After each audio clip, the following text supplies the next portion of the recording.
Hello and thank you for pressing play.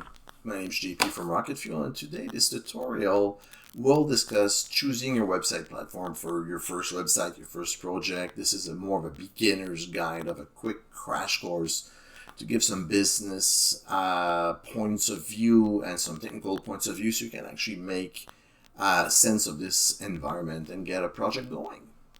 So I've been playing with websites for a while. I've played with a whole bunch of systems. I am not claiming expertise in any system, but I've played enough that I know what's up, what's down, what's going to work, what's not going to work, and finding the limits from a human capacity perspective. And I'm going to try to keep this as lively and deboringify it as much as possible because the subject is a bit dry. So I'll try to keep it lively as much as I can. So first and foremost, this guide is designed for people who've never done this. First and foremost, who've done it once and they're like, maybe I should have done some things different. So startups, SMBs, your first time that you want to design your own website, could be an internal website, could be an external website.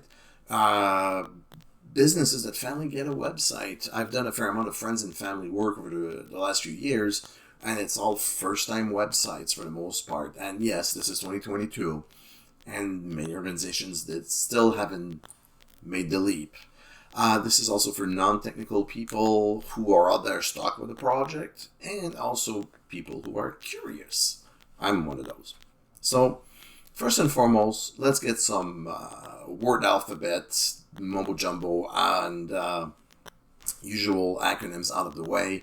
And first one is CMS, Content Management System. That's the tool, the software package that runs your website. Wix, WordPress, common names. HTML is the language that will display the information and publish information from your website to a browser. CSS is the formatting language for the layouts and where the information goes and the colors and the graphics and those knickknacks. Responsive design, which is really important, is your website will adapt to any screen and resize along with the screen. So we're in the mobile age. You need a mobile CMS, by the way, but also you need to be able to resize because there's so many screen resolutions out there due to laptops, tablets, computer screens, etc. You need to fit everybody and give them a nice visual experience. Software as a service, that means stuff hosted in the cloud. So Google Drive is a software as a service. Salesforce is software as a service, and all those things. And your website can be software as a service. Content Delivery Network, or CDN, is a bunch of network services that put together will block bad stuff from a security perspective from making it to your website, and also making sure that your website is accessible quickly and will actually distribute copies of your website in multiple data centers around the world and stuff like that. So it's really cool. You just need to turn it on kind of thing, and you don't need to worry about how it works in general. Lastly, an SSL certificate. This is super important because not every website plan or tool will include this. So I want to put this at the top of your shopping priorities right now. You need an SSL certificate. It will encrypt the connection between your visitor and your website. Now there's two fundamental reasons. A, security, and B, SEO. Security because we don't want people to snoop traffic. Think about sniffing out credit cards and the related information. It's not good. And also SEO because Google in 2017-18 started prioritizing websites with an SSL certificate that will protect the visitor. So if you don't have that and and people search for related to your offerings, you will not show up as easily in the first few pages. So it's worth it. Now, defining your needs. What do you need? It always you have to start this away from the techno mumbo jumbo and into the basic business stuff. So first and foremost, your business needs. Like, you probably want to get more customers. You want to do some marketing and some lead capture and product launches and all that stuff. You want to sell stuff online. You want to probably support your customers in offering knowledge, FAQs, support entries, maybe a chat with your support team And also, you want to keep it under budget, and that's always the trickiest of the needs to meet. Whatever a consultant will tell you, expect more. It's like building a house. It always is. I'm not being negative on anything on anybody, but we always find stuff along the way. And team capabilities, because like any project, it's a very human thing. And in your team, who has experience in building these things? Anybody? Who speaks web?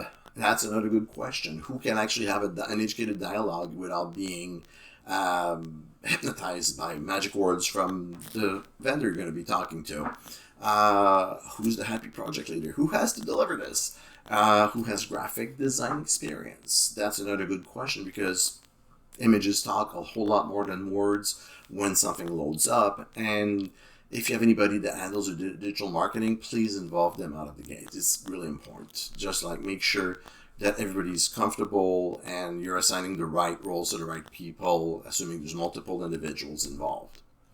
Now, it's all about the prep work. If I would go out and build a website tomorrow morning, I would completely define my roadmap of what it needs to look like, when I need to have it up, what are my business objectives, what are the processes, how is this going to fit with my order taking capabilities or my marketing plan. All those things need to be thought out. What about my brand, my style guides, my logos, my colors, my fonts? Do I have everything already pre-made? Because you need all that before you start, ultimately, because it's so much easier to roll when you have all the Lego blocks to build a house. And your preferred tools, if you have an email marketing platform, can you integrate it with the website? If you have a customer relationship management software, CRM, can it be plugged into your website so it can feed the website, and so forth? So it's all about listing everything you want to do, what you have, what you're missing, and how it's all going to tie up together. Before you build a website, you want to have those kind of notions down. You're going to save yourself a lot of pain. And things to avoid. Before we go into what we need to do, let's talk about things we need to not do. It's kind of feels reversed, but it's really useful. So first and foremost, you don't need to do it all yourself. I'm the do it yourself kind of person because I like doing those things, but not everybody has, let's say, the same hobbies. And where's your time best spent? If you're making car wheels, focus on making car wheels and try to find the right resources to help you do that if you don't have them in-house. If you don't have a plan, a timeline, deadlines, you're not going to succeed. It's going to drag itself up and down and up and down. I've been involved in a few projects where consultants have been paid and nobody was leading it and nobody had a time. I'm like, oh, come on, guys, let's sit around the table and fix things up. And it's okay to do multiple iterations. You don't need to release everything in one pass. So if you want to get a website going, you can release 1, release 2, release 3, release 4, and just space it out and make it smart and make it manageable in chunks. Domain names are super important. First and foremost, if you can get a .com. I know there's a bazillion new types of domain names, but the human reflex is to .com, right? And secondly, you want to keep it short. Short is good because it's easier to remember and it's easier not to make typos. A friend of mine asked me to look at her website and do what would you change in my stuff? The first thing I told her was, your domain name has more letters than the alphabet. Change it. But that is the reality. Like, if you don't know, if you've never done this before, you don't think of those things, and you're like, no.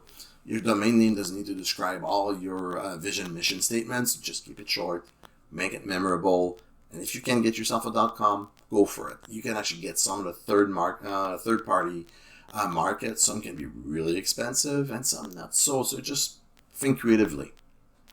Now, again, going back, not having your brand and everything set up before you do your website is a really bad thing, because it's the application of your brand. It's your web designer will ask you, give me the brand guide, give me the style guide.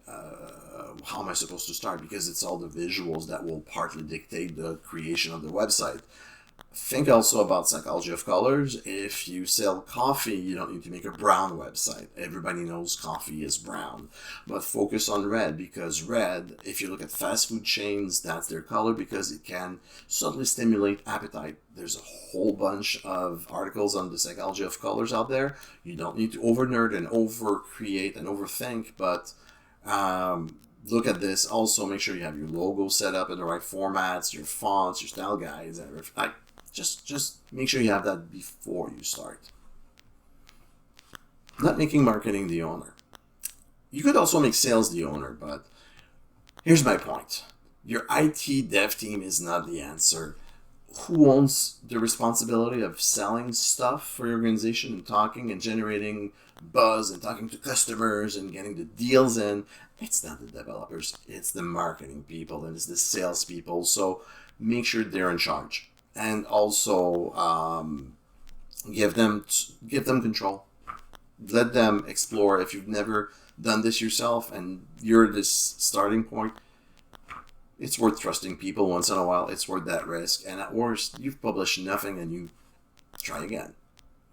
So let's talk about CMSs or content management systems. Don't endorse anything, and I don't condemn anything, I don't approve anything, and I don't think anything's bad per se, because there's a whole lot of good tools out there, but you have to apply them in the right context. So I'm going to look at context in two core parameters. The first one is what do you need to do, and the second one is how good are you at managing this thing. So the usual suspects: Shopify, Wix, Squarespace. We believe now Square and HubSpot are big names in the software as a service space. That means that you have a turnkey solution which will include that CDN I mentioned earlier, and they will manage security, patches, backups, and all those IT operational kind of activities for a flat monthly fee type offering. Now, you have the usual open source suspects. I like WordPress a whole lot when used in the right context. A lot of individuals go to do WordPress because it's WordPress. Everybody knows WordPress. I can get away with WordPress. Maybe it's not the right tool, and it's worth thinking things through before pulling the trigger and restarting a project from scratch. Other two vendors on the open source space, there's Joomla and Drupal. Open source CMSs out there are really interesting. They have a lot of support online, communities, third-party tools, and stuff like that that can really help you. Now, this selection here that you're seeing is meant for the startup SMB style audiences. If you're running an organization like Walmart, you're going to have to do some different homework. So this is really for that audience. Now, Shopify is this company based out of Ottawa, Canada, who's an e-commerce giant. So if you want to open up a store, it can be an easy store, a complex store. You can have just like dropship stuff, to have multiple inventory warehouses around the world, and you can really do some cool things. They now offer a point of sale option, so you can actually walk into a store and your cash register will be Shopify, and we'll talk to the back end, and the inventory will be managed at one place, etc. They have a large marketplace of third-party apps to customize to your needs, and that's really interesting. Can it be expensive? It depends on a point of view. It's more like, if you look at my software and IT on a budget tutorial, it depends on what you get out of it, right? It's not about price, it's about result. And you shouldn't stop because Shopify's medium plan is this much versus, I can do this with WordPress, and they're like, wait, look at it holistically. And they have a large ecosystem of partners and consultants, so you can find people to help you. There's a 14-day trial. You can kick the tires and actually, just spin one up just because you want to be able to experience it and talk to a consultant that you plan to hire and have an educated discussion. Now, Wix is a great tool for websites that are less e-commerce-y or basic e-commerce. And it's a good, solid platform. It's turnkey. It's one flat fee. And you have everything basically included against your plan. They have 3 levels of design tools. If you've never designed a website and you need something out because you got, let's say, physiotherapy clinic, you can use the ADI, which is an AI automated designer. It will just get your website based on answers to the questions it's going to ask you.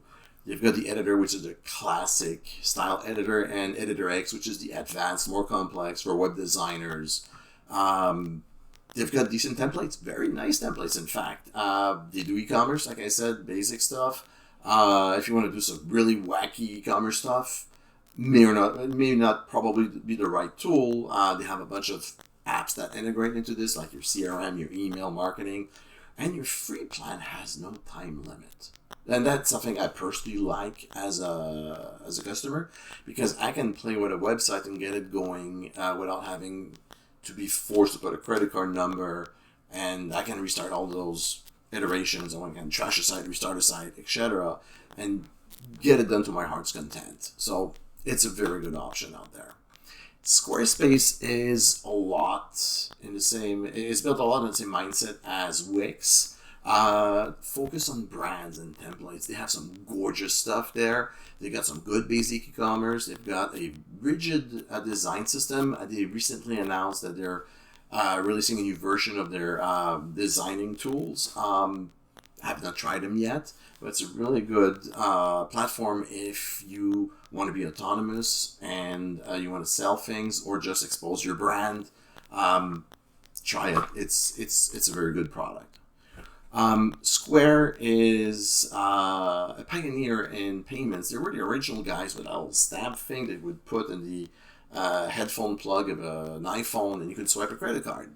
Things evolved. They bought Weebly, a CMS company, in 2018, which is a lot like Wix and Squarespace. It's the same kind of product category, if you will.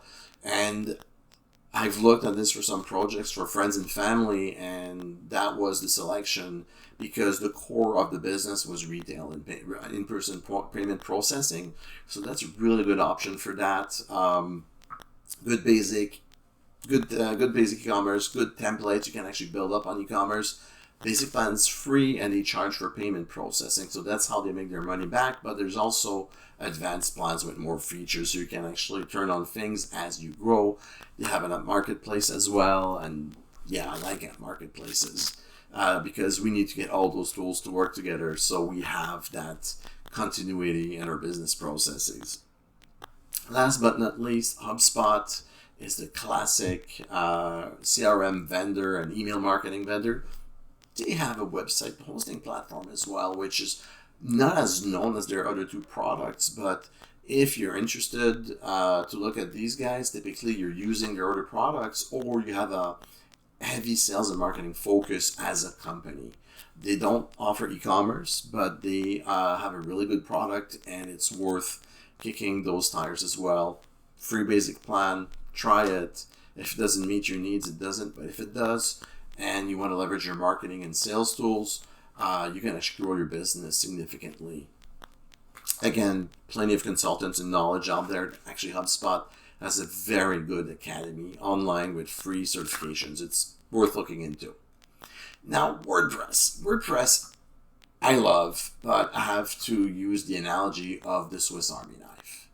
It can do everything, and it can do everything well, but once you get all the blades out, you can cut yourself pretty quick. It's the kind of product, if you do something basic and you don't want to go deep and add a bunch of extensions, yeah, it will work. It will work great. The moment you start customizing, this is where complexity comes in. There's that warning I want to give you, because a lot of people just go WordPress and you're like, yeah, it's cheap, it's $5 a month, etc. You're like, take a step back, look at your needs, look at your capabilities. Do you want to have WordPress expertise in-house or outsource that and have that continual requirement to work with a WordPress consultant or not? There's no good or bad answer from where I'm sitting. It depends on your organization. But WordPress is a reason why it's 42+% of the websites out there. It works. WooCommerce is the extension for e-commerce that's the most used out there. There's tons of apps. There's tons of templates, and you can find a bazillion hosting providers. You can actually go on Amazon EC2 and spin up a WordPress box right now in a matter of minutes. It's ubiquitous, if I pronounce that correctly, and therefore you have access to a lot of individuals out there which can help you. Not everybody's created equal, of course, and the one thing I want to just bring to your attention, if you're looking at WordPress, there's no vendor certification. So anybody that says, I'm WordPress certified, I'm not saying they're dishonest. They can have their degree from this college or something like that, but just make sure you double check your credentials. Just good common practice, anywho. Choosing your hosting provider and plan carefully, that's half the battle. We'll touch on that a bit later, and we'll take a bit of getting used to. It's not as intuitive as other products. Joomla is another good open source CMS. I played with it years ago, and it's a good WordPress alternative if you don't like WordPress. And if you like a bit more obscure products, because there's a feeling of security by obscurity sometimes people enjoy. You don't need, there's a learning curve. It's not a hard product to get around if you have some experience in-house. And I like WordPress, Joomla, and the next one, Drupal, if you have a culture of in-house developers and you need to create a lot of custom things. Now, the software as a service vendors also enable you to do your custom code, but a lot of developers already know these platforms, so it's worth looking into these. And Drupal is another classic. I've used Drupal. I've loved my Drupal experience. It's a learning curve because every CMS, commercial or open source, will speak its language. Again, no certifications. Choose your partners, your hosting carefully, as usual. See, that's the whole thing. As you can see, the trend between the two core categories. One is a turnkey, the other one you have to choose your toolkits. So whatever you choose, is it a collaborative CMS? Now, that's something I've encountered in a couple of projects where some sites were done with Bootstrap. Bootstrap is a great CMS, but you need to be able to understand code, or at a minimum, right? So it was more of a developer-centric kind of CMS, and marketing was kind of feeling locked out. It's marketing's tool. Is it mobile? If the answer is no, and you don't have a mobile version of the CMS, probably better to walk away now, because the bulk of online traffic is mobile. How SEO friendly is it? Or do they have built-in tools, guides, wizards, and stuff like that? Are there plugins to guide you into the SEO world, etc.? And can you hire help easily? I mean, if you're not going to do this by yourself, you need to find yourself a warm body to get the project out the door with you. How easy is it in your geography to find somebody? What third-party integrations you need? Going back to my planning slide from earlier, it goes right there. I repeat these things because they're important. And hosting. Do you want to get shared or dedicated server? This is where you go into the open source kind of hosting part. Like, let's just stick to WordPress to simplify language. You can get a WordPress plan for $4 US a month, and you can get one for $40, $50. What's the difference? That little cartoon I put there, it explains everything, right? Is there CDN involved? Because we don't want to have a slow website, because it will affect your SEO, because Google writes your website on speed. And your users as well, to just go away. How secure is your hosting provider? Do they provide layers of security? Do they provide backups? Do they do managed updates? Do they have a phone line you can talk to? And do they supply an SSL certificate, or do you have to buy it separately? Just keep that in mind as you go on this project and choose. So if you want to choose warm bodies to help you, and I encourage finding the right resource to help you going through this if you've never done this before, or you don't have the bandwidth. Ask them for their portfolio. Ask them to talk to ask them so you can talk to their existing previous customers. And if they block as usual, you're like, sorry man, if you don't let me talk to your previous customers, I don't know how I can do business with you, right? Where are they located? And geography can be good or bad depending. You can get some really low cost individuals depending on where they're located in the world, but are their time zones compatible with yours, or do they work in your time zone from a scheduling perspective? Things to consider. And rule of thumb, nobody does everything perfectly. Now, you can find a jack of all trades type person because you have this basic website, you need to do everything, that's fine. If you want to run an online store that will sell into all the continents, into 4 warehouses, like, let's step back, look at the project, who do we need? And what tools they use, what kind of experience, have they been there for 6 months, 6 years? All these things matter. Beware of the techno-babblers. When they start techno-babbling, they're probably trying to bamboozle you. And bamboozling is a technical term. And I don't need to expand. And are they focusing on you or themselves? Are they talking about themselves when they talk to you about your project? Like, yes, we've done this. We've done it successfully, but we can do this. Like, we've done this for this customer.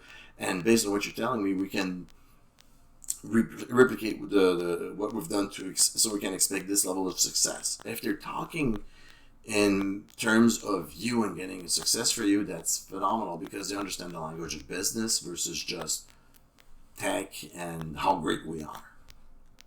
Expectations, schedules, prices. You've got the control here. You've got the keys to the car, not them. Now, before we end this, have a few resources to point you to so you can actually get started right now if you want. So first and foremost, when you want to buy a domain name, there's a whole bunch of providers, and those names are, I don't know which one's the best. Never ask me that question. Are they trustworthy? Yes. And if you want to go in the cheap department, I buy some at Dynadot that I don't need to use. I just want to, buy them for whatever reason because the pricing is really cheap. But I like Google Domains for their search tools. GoDaddy's a classic. Domain.com, Namecheap, they're regulars. Whatever review guide or site that you're going to find, the first 4 you'll pretty much always find.